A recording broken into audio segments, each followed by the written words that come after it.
I haven't talked to you guys for a while. This is my third video blog for the Hamline Experience, and this week's assignment was to talk to a professor at the university in the major or department that I wanted to major in when I graduated from here. So I talked to Assistant Professor Stacie Bosley, who is in charge of economics here at Hamline, and this is the interview that I had with her.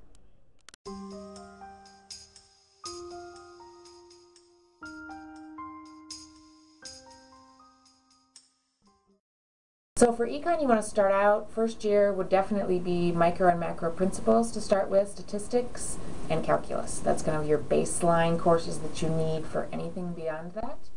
And then sort of once that layer 4 is done, then you would do intermediate micro theory, intermediate macro theory, and econometrics. That's sort of the next 3 set. And then everyone does a senior seminar in economics. That's sort of their last thing they do, which is an individualized research project. Right. And lots of presentations on that, that kind of thing. And then the other complement to that is 3 economic selectives of your choosing. Okay. That's the econ. So of your choosing, does that mean like topics in like writing kind of? No, it would be things much more, you know, it would have to be a class that has micro and macro is a prerequisite. So it's tied enough to the curriculum to count as an elective. And that, lately we've been offering things like, well, our standard offerings are labor economics, international trade and finance, international economic development, and we've also offered behavioral economics this year, which is again kind of a crossover with psychology, environmental economics, health economics. Those have been our most recent. You know, in terms of courses, there isn't.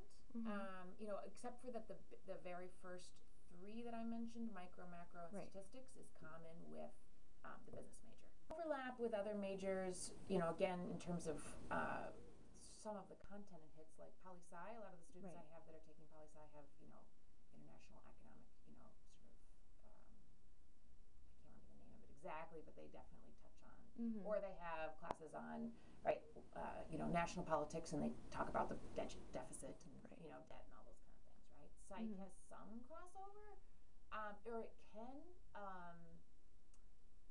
a lot of people say that every econ major should take a psych class too, because a lot of the questions that are asked of the psych are about how people behave and the choices they make and what factors cognitive drive thinking. that. Yeah. And yet we don't often do that, and I think that's a really good. In some ways, there's crossover with sociology. I mean, again, you're asking many of the same questions, but you're asking it sort of from this social community perspective, right? The things that again factor in. We're moving in that direction. You're moving in that direction. Even just the offering of behavioral econ, as I look around, that's sort of a new and emerging field in economics, and not a lot of schools are still offering an elective in it. Right. So I think it's a direction we can go. I mean, we've actually sort of explored the idea of creating, but we haven't gotten there yet, like concentrations that would focus on a realm of economics. So say we did something that was more behavioral, psychological, then we would require a psych class in there and that kind of thing, to try to make it like a coherent set of classes around that. Something we're talking about, but we haven't. Right now, we just sort of informally sort of encourage people to do that. Like if you're interested in this area, again, complement your elective with a course in another.